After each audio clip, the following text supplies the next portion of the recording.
What is up, guys? Welcome back to the Kick Ash Podcast. We are back here today for episode 5 of Mr. McMahon, the docu-series on Netflix, Mr. McMahon. Episode 5 out of 6. We are almost there.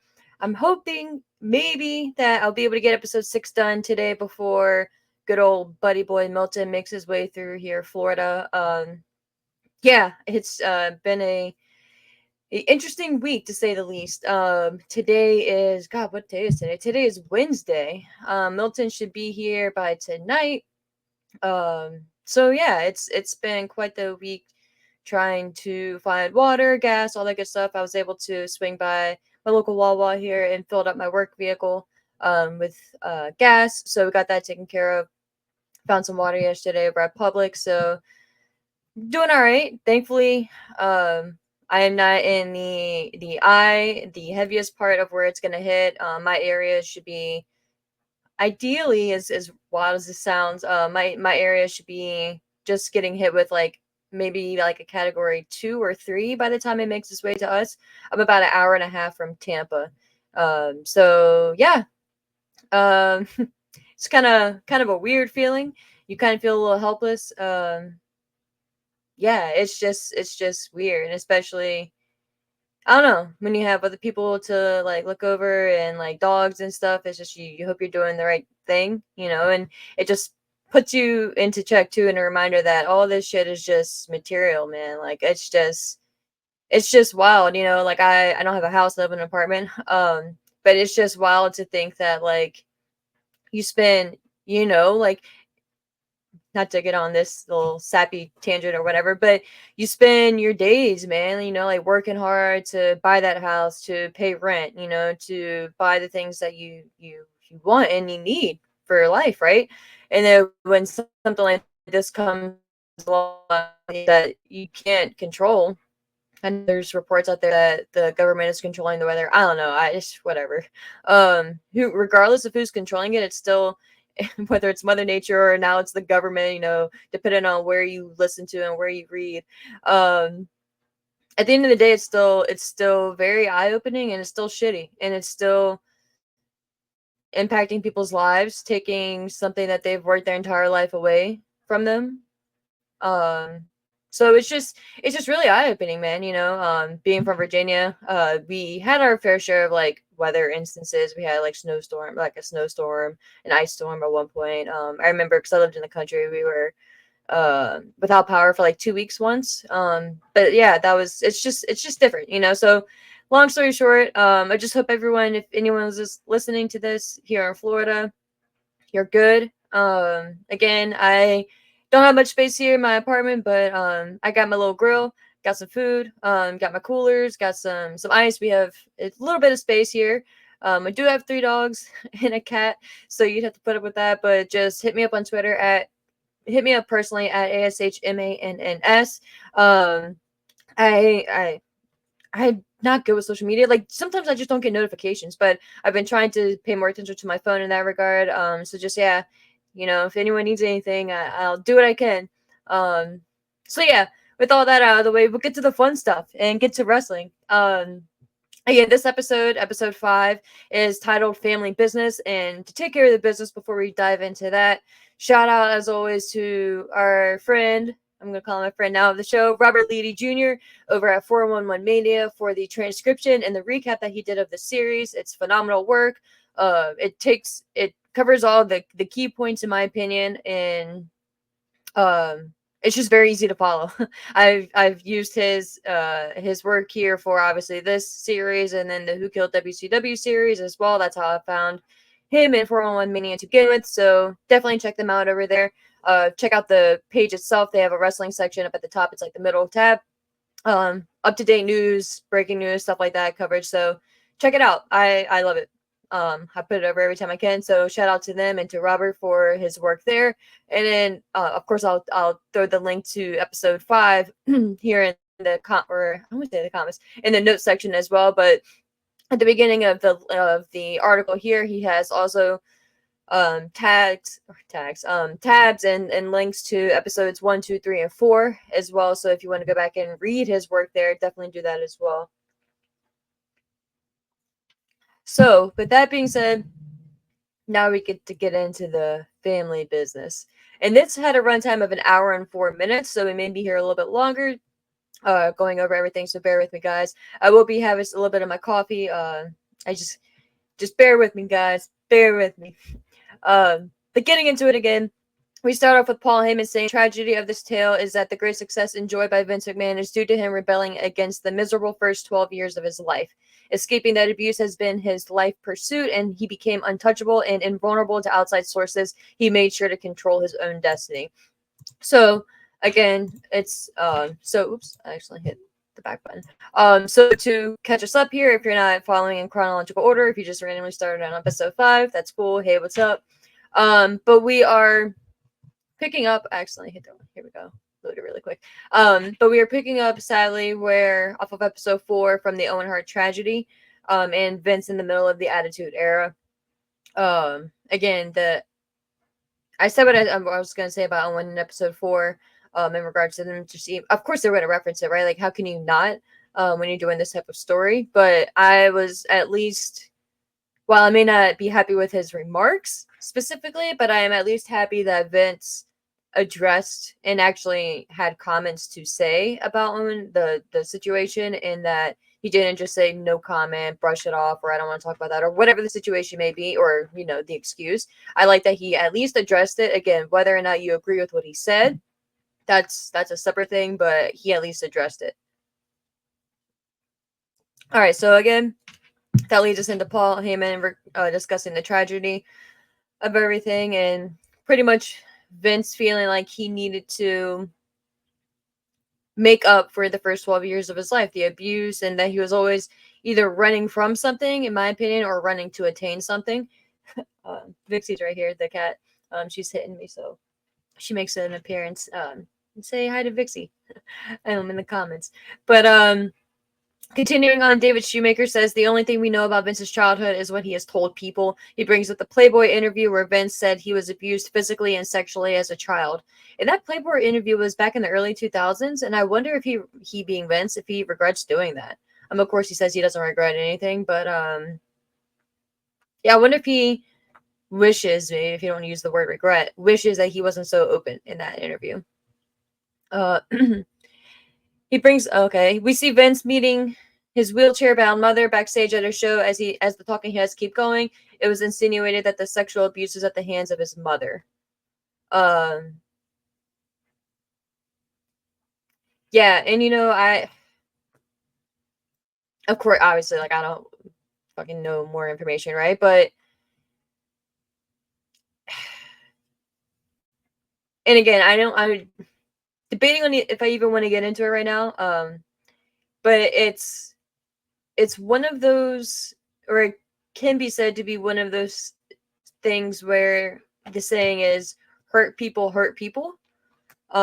which doesn't justify or explain anything, right? But I think, especially, I'll say me, as I was gonna say as a society, but me in particular, I'll speak for myself. I am a very big why person. Regardless of what happens, I almost have to know the reason why. Whatever it is in my brain, I just, not necessarily maybe in a way to justify whatever is happening, but to at least just have an understanding. Because I'm the type where if I have an understanding, again, whether I agree with it, disagree with it, love it, or hate it, at least I know why. And at least I'm like, okay, like, it's raining today. Why is it raining? Oh, because X, Y, and Z. Okay, bet. So it's just, that's kind of my outlook on a lot of things. And then when they reference this and the insinuation that the sexual abuse was at the hands of his mother, and when you think the allegations, the lawsuit, things that multiple allegations really that were even here, the Rita Chatterton or Chatterman rather, the situation which they didn't reference in this documentary, or docuseries, but the situation, I don't think they did rather, but the situation that he had in Florida at a tanning salon. I think this was years ago,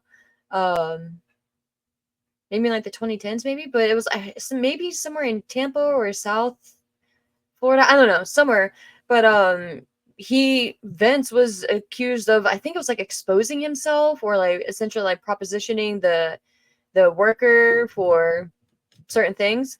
And she like went after him, like filed a suit against him, but I think it was settled, or maybe it was dismissed or something. I don't know. Again, don't come to me for anything legal advice or none of that shit. But that's obviously another example. And then of course what we know that's going on now with Janelle Grant and all of that. And God forbid the clusterfuck that could be behind all of the hill that could be behind Janelle Grant, right? She could be just like at the top of the hill, and when you move, it's like it could just be really bad. It could be worse. I don't want to say, because it's already bad allegedly, but it could be much much worse. So with that being said, again, I just want to make it clear, nothing justifies essentially retaliation against on someone, especially someone who's helpless and someone who had nothing to do with the situation. We all go through things.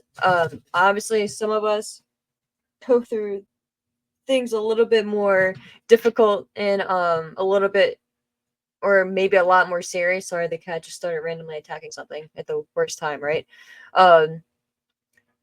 But some of us go through things a little bit more seriously, or a little bit more serious, or a little bit more impactful, just different. And like sometimes I just don't even like comparing things a lot, because in a quote that I heard not too long ago, maybe within the past year, and I just loved, comparison is the thief of joy. And it just really stuck with me, because I am very much guilty of comparing. So I try not to. I try to make a conscious effort not to. Um but in this situation, it makes you wonder, is he forever internally battling something that he experienced and that was ingrained in him as a young child, and he most likely, obviously, never sought help for, or never knew to seek help for? And again, not making any excuses, but the era and the time frame that Vince was a child and grew up in is completely different than what it is now, in regard, especially just the blank, the obvious blank statements of him being a man, mental health, and something that may not be um obvious, you may not have direct evidence of. So if he were to make a claim, it wasn't as easy back then. It's still not easy, but it was much more difficult, almost unbelievable back then, that a man could be abused, or a man could be a victim, especially by a female. So if if the innuation there was, in regards to the sexual abuse from his mother, if that was true, maybe we have a little bit more, um I don't want to say understanding, because again, I don't want to justify it, but maybe we have a little bit more insight as to how this monster was created, in this version of the monster of Vince that was created. And again, I don't know why I went so like in depth there, I guess, but it's just fair. Well, I think I do, because like I said in the previous episode, and even here, I'm a big why person, but I love the brain. I love trying to figure out why people are the way they are. So yeah, man. And again, I hope Vince donates his brain to science. I hope I don't know. I don't know his beliefs. I mean, I could probably guess, but with his relationship with Nowinski, I would, as weird as it, and maybe as morbid as it sounds, I would love if Vince would agree to, when his time has come, for him to donate his brain to science and to CTE studies and things like that, and to just, I mean, obviously, we're not going to know like thoughts or anything, right? But like, we'll be able to get a visual of his brain, and to see kind of similar. And again, this is two drastic situations, but kind of similar to what they did with Chris Benoit, and to see why he took such a drastic turn and did what he did to his family. Again, Vince didn't kill anybody, right? But he, in a different dark area, he allegedly did a lot of terrible things to women, right? And to possibly other men. We don't know. So to maybe get a better understanding of that, I think would be, for scientific purposes, if nothing else. Maybe we can learn something. So again, that's just how my weird brain works, or a glimpse of it. But Vince says he hates looking backwards, and he isn't sure if it's because he is afraid to look back there. Okay, I was continuing the sentence when I shouldn't have. So let me start that over. Vince says he hates looking backwards, and he isn't sure if it's because he's afraid to look back there. My childhood was what it was, he says. Um, there was fighting, infighting, and incest. He felt once he was done getting his ass beat and sorry, yeah. He felt once he was done getting his ass beat and was still breathing, then he won. Vince's attitude is that if anything bad happens to you, quote, get rid of it, throw it the fuck back there, and keep going forward. And again, kind of like what I was just saying, yeah, man, that's all good and well, but that little thing is still in the back of your mind. And it's almost like the monkey on your back, right? It's almost like an addiction. It's still there. And if you don't properly and actively treat it, and again, I'm not trained in any of this shit. It's just my 2 cents. Uh, but if you don't actively treat what you experienced, yeah, you may think that you're going on throughout your daily life, fine and dandy, and become a fucking billionaire. But it's not going to end up good, man. It's just whether internally you're still struggling with it, or if it's going to end up affecting you like externally, or both. If everything just there's just one day and it all combusts, it's just not healthy, man. It's just not good. And I wish he would have gotten help. It could have prevented a lot of strife, to say the very least. But and for just him as a human being too, it's not popular. And again, I'm not excusing anything that he has allegedly done. Um and done, but you got to think to that little boy too. You know what I mean? You got to think back to if all of this is true. Now, if all this is bullshit, then fuck him. You know what I mean? And if he's just because there are people out there, and I've watched documentaries and I've read different stories and different documents and different studies on different people who have done drastic and terrible things. Some of them came from a happy, healthy home, So a lot, and that's why in like the true crime world, a topic that gets brought up a lot is the debate between nurture and nature. Or, for instance, serial killers developed from nurture, like from birth. Is it something that was like born into them and ingrained into them genetically, like if your dad is like, if for instance, I'm not going to get too into it because I could go off on a whole other tangent, but yeah, like is it passed down? Is there like certain traits, and then once you're genetically formed, and you're like developing as a baby, like is that what gets into you, and is that what develops you into this sick individual, or is it nature?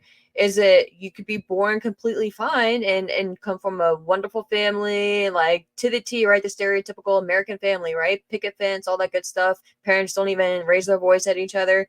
Wild, right? That could exist. But then something in you still not snaps, but something in you is still twisted, and something in you just develops differently, and you go off to be this piece of shit human being. But you come from these beautiful and wonderful parents and this wonderful family, right? So, and it's amazing to me and it's fascinating to me. But so again, if he was born in, or if he experienced this as a child and went through abuse as a child, then I do feel for him as the boy Vince, right? I feel for that individual because, and like I was saying earlier with the time, there was not much he could do, and he probably felt weak trying to ask for help, right? That's just again my opinion and my judgment from 3,000 feet away, right? But if he did not go through any of that, and he just whatever, not gonna say he decided, but if it's more of a nature type thing to him, and like if for in his situation he was just like fuck it, like fuck these women, like I'm a billionaire, I can do whatever I want to do, like fuck these people, like whatever, then screw him. But at the end of the day, I guess I'll wrap up this portion of my Vince diatribe. At the end of the day, I hope he gets what's coming to him.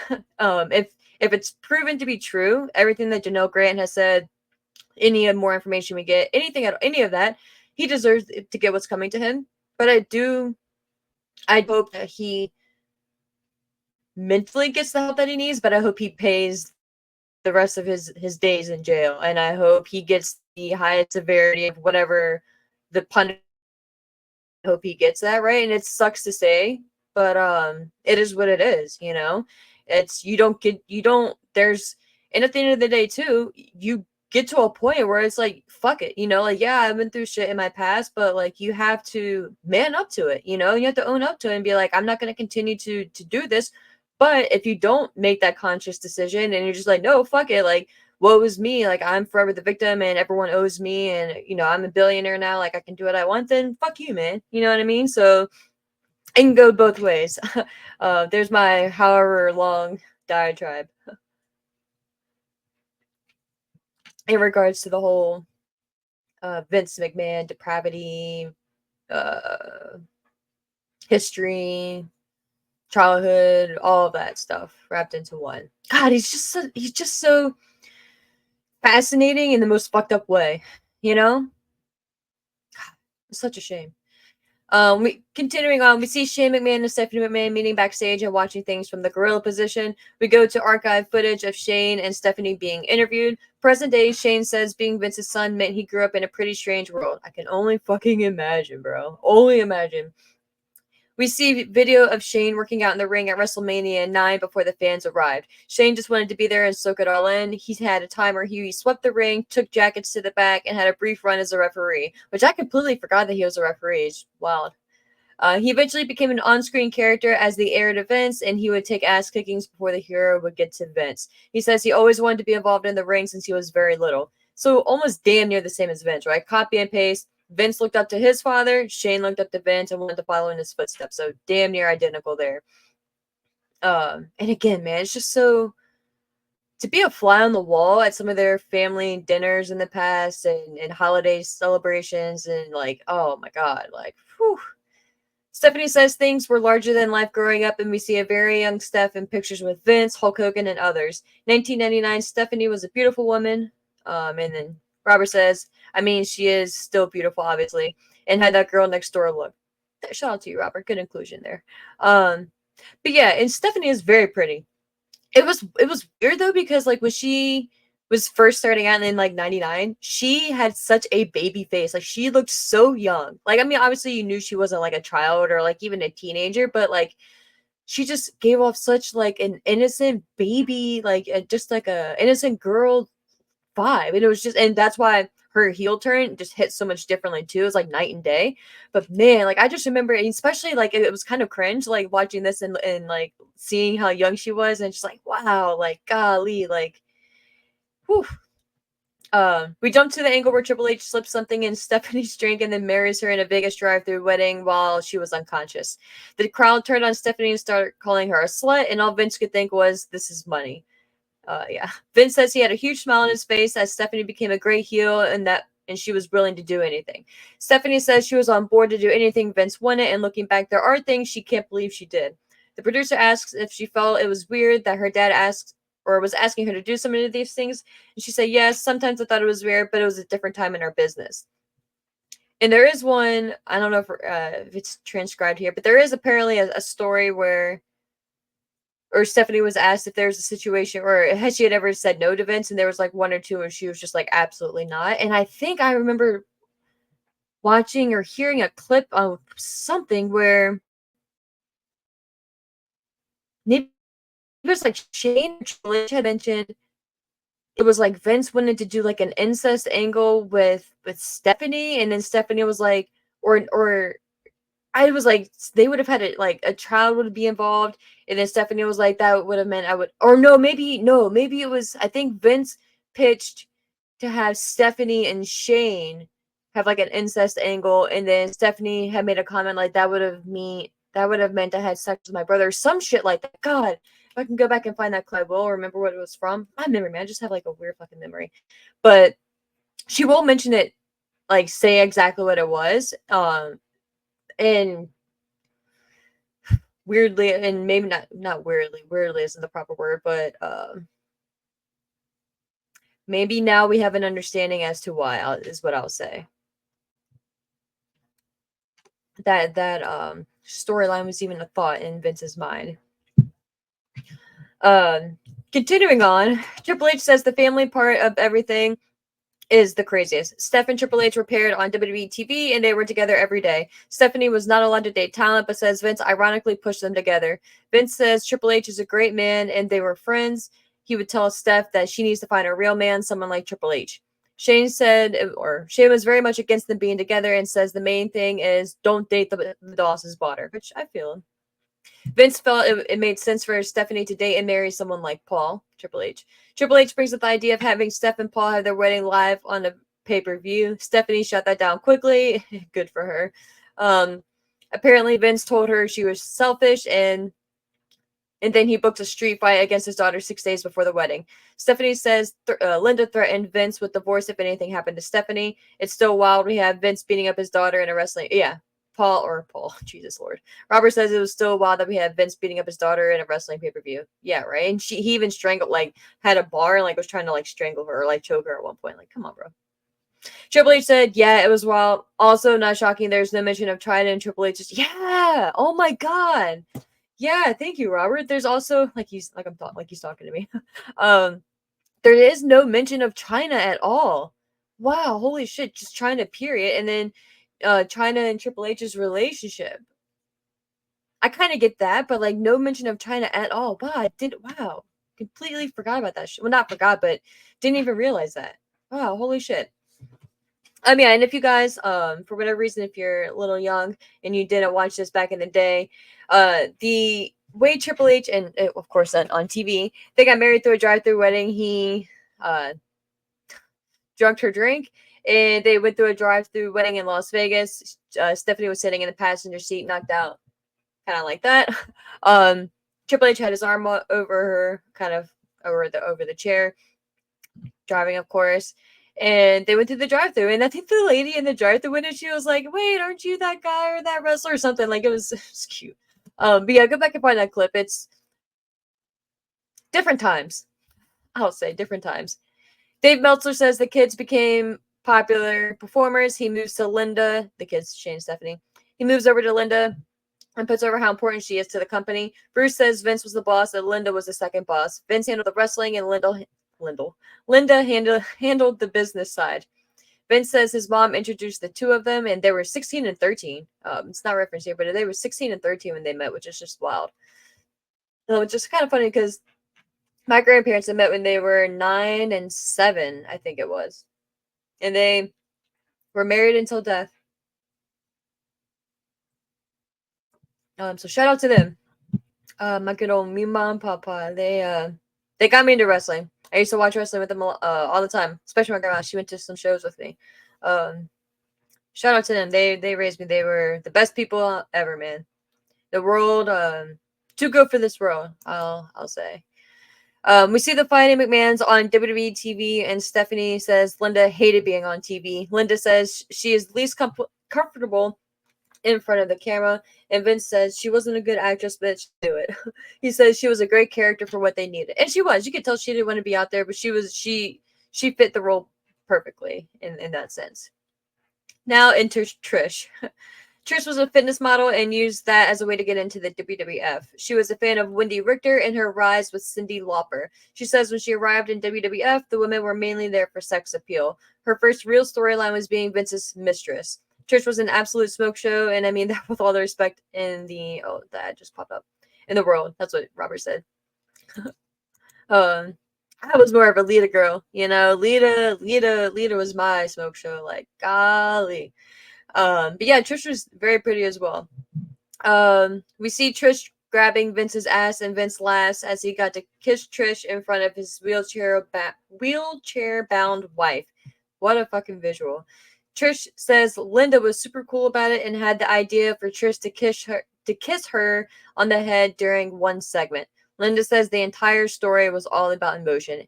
And I remember just being like, they got me, little young Ashley. I remember thinking, this piece of like, how can you like? I just remember like just being so uncomfortable and just so mad. Like how I didn't think this piece of shit, but I just remember thinking like, how can you do this to Linda? Like she's sitting right there in the chair. Like how can you do this to her? And I remember actually saying that like, How can you do this to her? She's sitting right there. Like, bless my little heart. Vince doesn't think his family had an objection to the story. Shane says his first instinct is to say now when it involves his mom. Because she is sacred to him. Okay. So essentially, yeah, Shane was not about it. The producer tells Vince that Shane had a problem, and Vince chuckles. He says Shane is more conservative and was worried it was too close to real, but Vince told him he was a character and it was just a story, so to go with it. Trish says 15 years later, and it never fails that people will bring up her having to get on all fours and bark like a dog. Again, if you haven't seen that, talk about every word under the sun. Cringe, uncomfortable, demeaning, all that. Yeah. Go watch it if you want. It's not that terrible. I mean, it's just one of those things. Honestly, there was a moment or a scene where she had it was like a mop bucket, and it was like I was like supposed to be like vomit or something dumped all over her, and that bothered me too. I don't know why that just stuck out, but yeah. The crazy part is some in the crowd were cheering Vince. I used to have a female dog, and that bitch did everything I told her to do. It is a line that Vince said. Dave Meltzer says it was bad and he wishes they never would have done it. Trish says fans wanted her to be angry, but that's the emotion they wanted the people to feel. He made Trish strip down to her bra and panties, and the crowd roars. Sharon Mazer says it was the ultimate have your cake and eat it heel move, because at the same time he was getting the crowd to hate him, he was giving the crowd a titty show. Okay, I don't know what I could say on YouTube, but we'll find out. Robert says I actually have never watched the entire segment in full, as I was watching Nitro at the time. So bro, I don't know if you want to go back and watch it, but it was wild. He demands Trish take her bra off, and again the crowd loses it. Dave says the segment sucked when he saw it, but the wrestling was for guys then, and they were into seeing hot women being demeaned. The whole idea that they loved hot women, but those same women would never be with them. So good for them getting degraded. Yeah. Oh, okay. Yeah. So yeah, it was the idea of like they're hot, but like the men. So and the idea was that the fans and the men in the crowd, right? Fucking, of course, like obsessing over Trish, right? But they know that they never had a chance with her, so pretty much like fuck you, Trish, like you get what's coming to you type thing. And Robert says that's sad that there are people out there that have those feelings, and bro, yeah, like it's wild, like. Again, I'm not gonna go off on another tangent, but yeah. Trish knew it was going to be interpreted and misinterpreted, but she did not. But she did it because she knew where the story was going. Which, I mean, yeah, that's all fine and dandy, but I wonder if she would still have those feelings today, now that Vince is no longer truly in power. I wish they would do a follow up now and just run it back. Everyone that they brought on for the original one, bring them back and just let them freely talk. WrestleMania 17. It's Vince versus Shane. Stephanie and Trish are behind Vince and Linda. Steph and Trish are behind Vince, and Linda is still sedated in a wheelchair. Shane says they used to wrestle when he was a kid, and Vince would get rough with him and told Shane, I cheat and I win. Sometimes you have to cheat. Shane didn't want to do it as he had reservations about slapping his dad. And Vince was like, I could slap you. And that got Shane comfortable with punching Vince. Yeah, when the match opened, Vince just like he could tell that Shane was kind of holding back, so Vince just like smacked him and willed him like 3, 4 times rather, and Shane was like, "All right, fuck this," and like got going.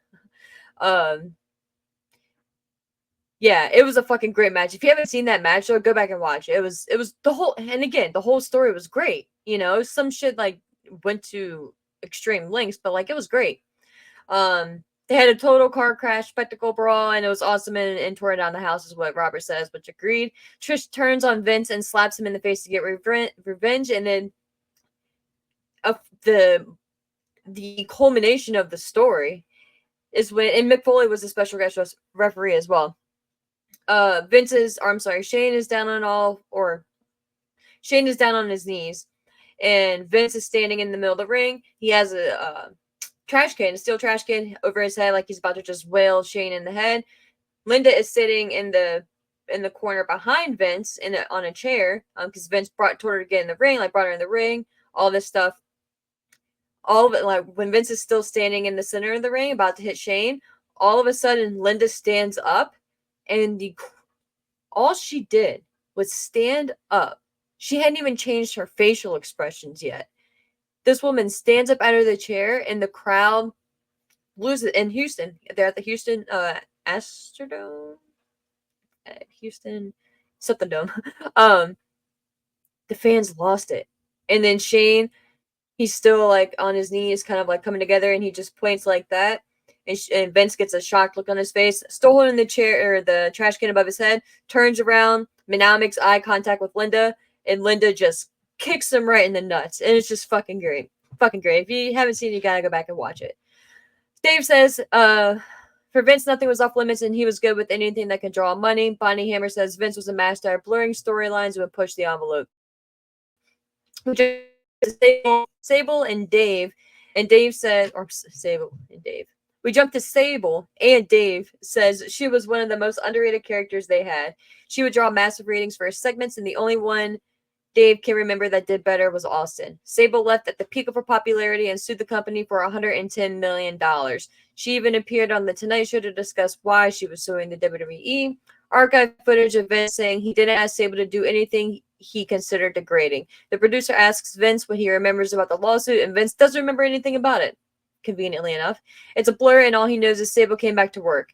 Dave says, I'm gonna guess it's David.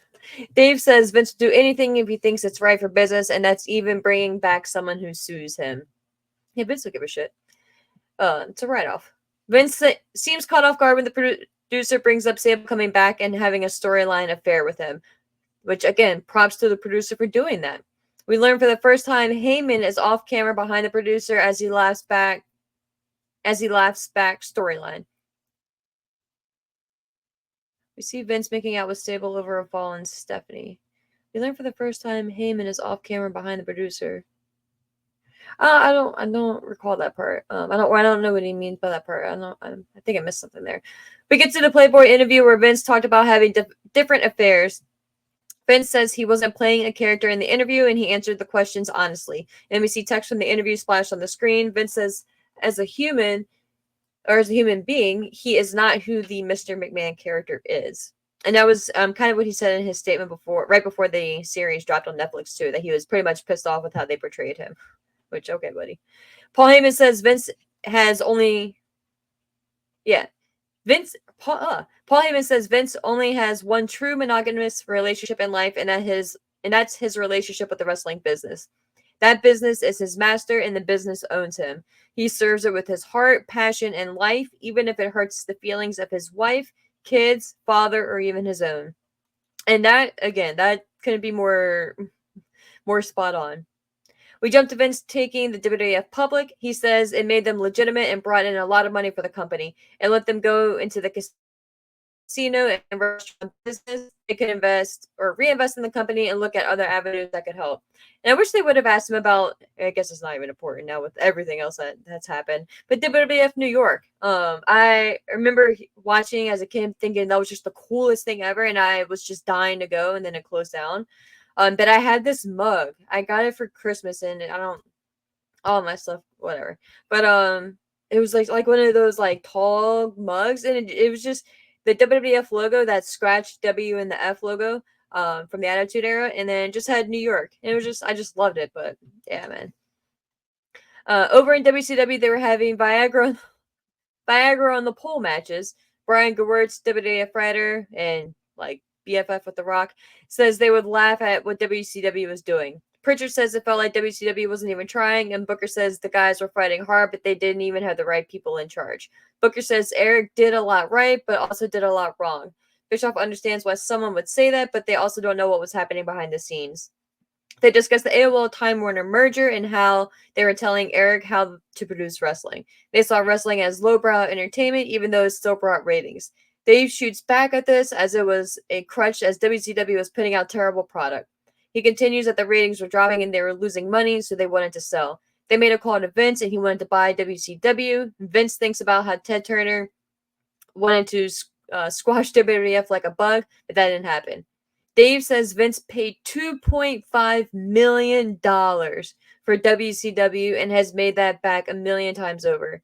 It was buying Manhattan for $24. They discussed the plane ride that night that Vince bought WCW, and it was insane, but business was usual the next day. $2.5 million. Now, to me and you, well, I'm not gonna say you because I don't know who's out there watching, but to me, fuck ton of money, right? But for a company, that would be like buying AEW for 2.5 million, right? Like, what? That's chump change. Vince spends more than that on personal shit during the year, you know?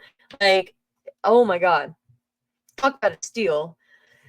Ugh. Shane says they kept things quiet about the sale and let the world know, with Vince McMahon kicking off Nitro and breaking the news. Vince wanted both shows to be live so he could do a simulcast on both shows' networks.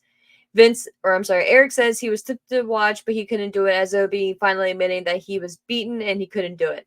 Vince notes he didn't get great joy by winning, as he expects to win, and he was just on to the next thing. Brian says it was bittersweet, as Vince thrives under pressure and competition. And what they're, of course, referencing here is once Vince officially bought WCW, it was the Nitro, it was the Nitro and essentially the Raw going into the go-home shows into WrestleMania 17. The story was that Vince had bought WCW, and that was kind of the thread throughout the night on Raw, and on the Nitro side were having a farewell show, essentially. But at that time, Vince was making his announcement, and then on the screen, Shane McMahon making his entrance at Nitro. And he said the famous lines, the contract does read McMahon, but it reads Shane McMahon. I now own WCW, and that kicked off everything.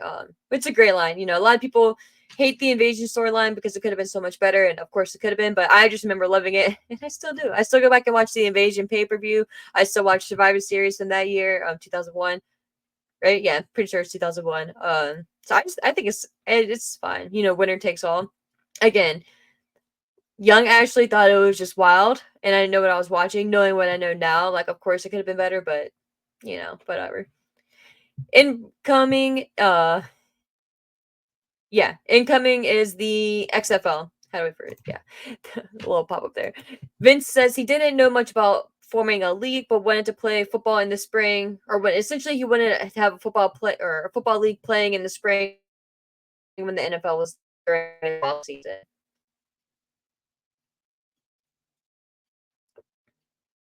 So essentially it failed. It started off strong, but the whole vibe of the XFL was still WWF, and still WWF, like, all over it. Jerry Lawler was there. Vince McMahon kicked it off. The Rock was there. It was hard hitting and very innovative in a lot of ways. And then a lot of like the camera views and like that camera, I don't know, it's like a spider cam, I think, or whatever they call it. NFL used and stole that from XFL, right? So yeah, it was innovative in some ways, but again, if you don't know shit about what you're doing, you shouldn't do it. Or if you don't know shit about, for instance, the XFL or about football, but you want to create the XFL, fund it, but get the proper people with the proper knowledge to run it. You can still have the final say, but you need to have people, and again, just my 2 cents, my whatever opinion, but if you don't know it, but you got the money to fund it and bring in the best people possible to run it, is my thing. The first season, the first season is the only season of the original incarnation, but they did get one season, and the LA Extreme won the championship with future Steelers starting quarterback Tommy Maddox. The XFL folding after one season stung Vince, and Bruce says that the time was not good. Yeah, and obviously he brought it back now, which they didn't mention. They brought it back now, which I'm actually kind of surprised on, since The Rock was included in this also. But he did revive the XFL, and then he sold it to The Rock, and to someone else, and now it's merged into something else. They mentioned the World Wildlife Fund and the WWF going at it, and pretty much the World Wildlife Fund suing WWE, and that's how we got WWE. And Vince was just like, pretty much just like one day, like, he was just like, fuck it, like let's just rebrand. He was like, we're entertainment anyway, so there it is. The Rock mentions Vince pulled him to the side and asked how he felt if Hogan came back and worked with him. The Rock says, I fucking loved it. No kidding, right? Yeah. Hulk Hogan says when he came back, they didn't talk about the past, and Vince admits at times he wished he could choke Hogan, but he did what was best for business and the fans. Now we're on to WrestleMania 18. This match is one of the greatest of all times. It gets 5 stars all day from Robert, and he don't care. He doesn't care what anyone else says. Vince says it was two eras colliding, and he didn't know how the audience would react. Hogan says he was supposed to be the bad guy, but not that night, and they flipped things. The Rock says, Rock mentioned, we love you, Rock, but tonight Hogan is the reason why they are here, in reference to the match and the reaction.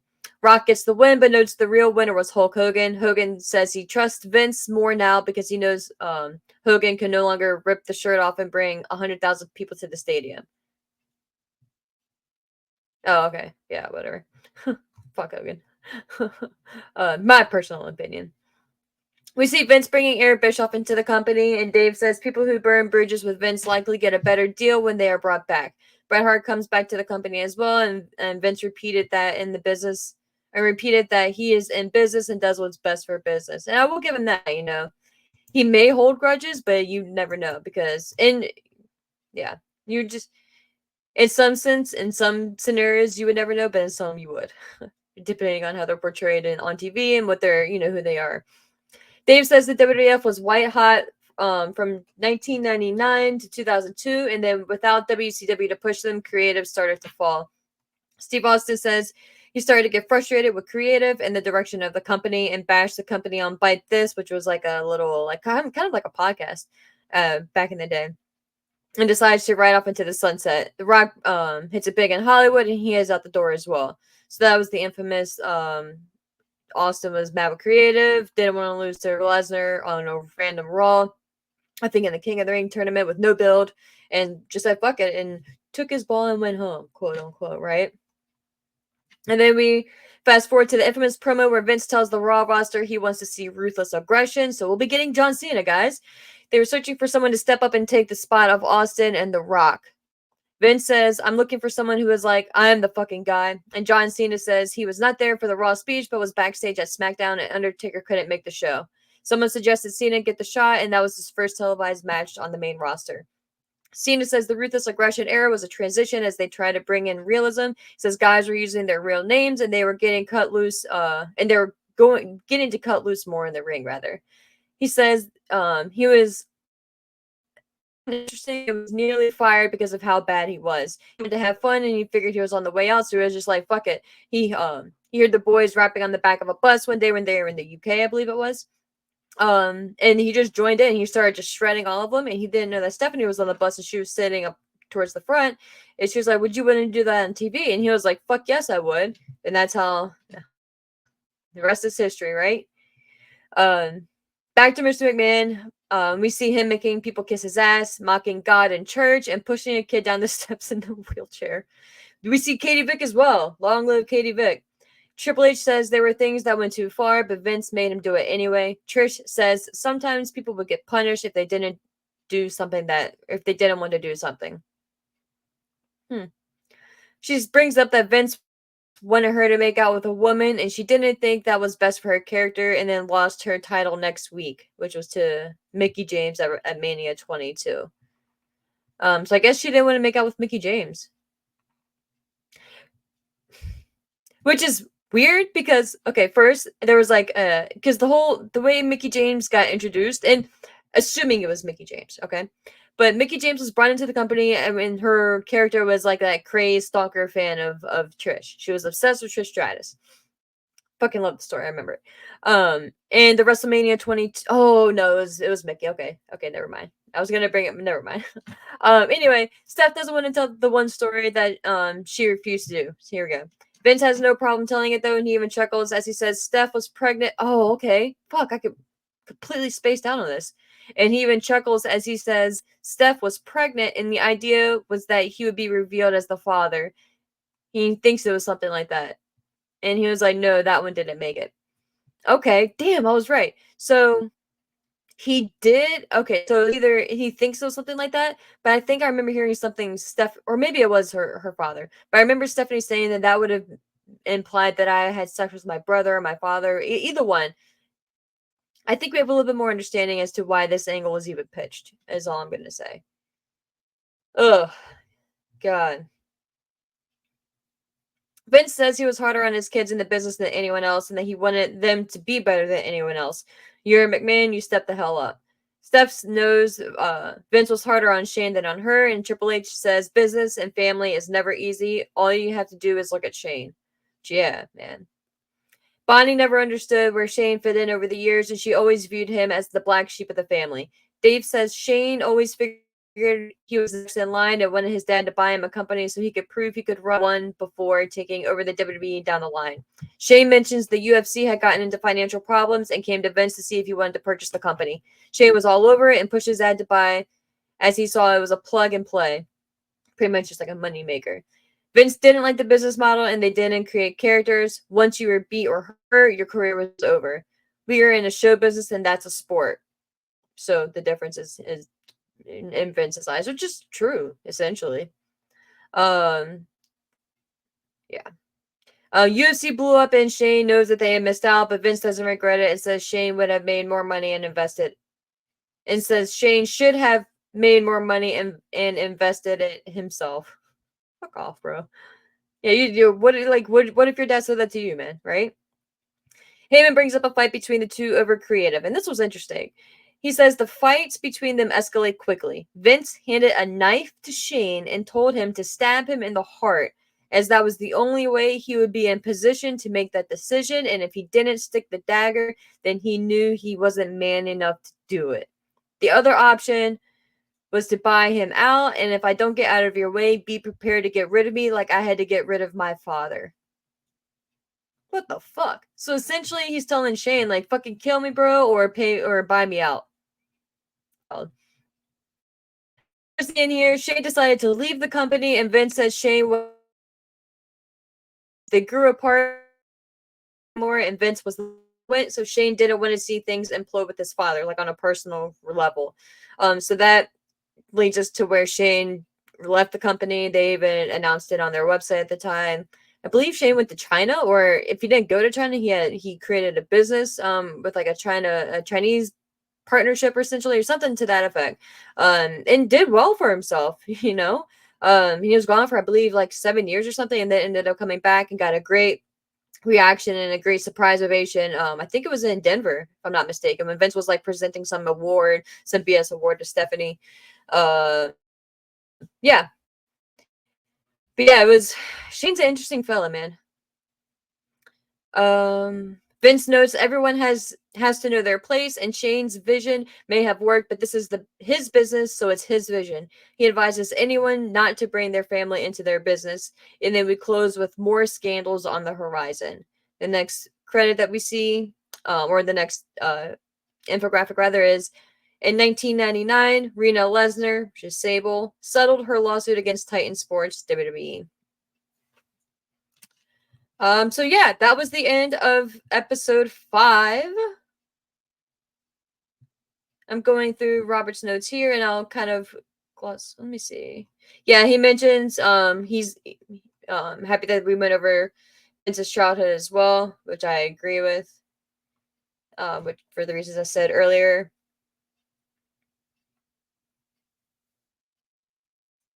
Oh, okay. So Robert references that it was interesting to learn that Heyman is sitting off camera as Vince does his interview. Okay, so I guess I missed that. I didn't even realize that apparently Paul Heyman was sitting behind the camera when Vince was doing this interview for Netflix. So that's very interesting if that's the case.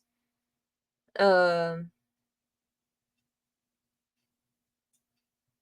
Yeah, and then yeah, just kind of glossing over the Austin walking out. I'm kind of surprised that result, but again, this if this was a overview on WWE specifically, oh, I forgot to put my light up, guys. Sorry about that. As we're closing, if this was a like a overlook on WWE specifically, I would maybe agree with that, but this wasn't a deep dive even into Austin or McMahon or like the characters Austin and McMahon. Obviously, it was a deep dive into Mr. McMahon, but not specific storylines like Vince McMahon as a whole and then the Mr. McMahon character itself. So I kind of get that because, God, if you're to go down each storyline, then yeah. But Austin, there is a case for Austin being the big guys. Oh, being a big guy, understatement of the year.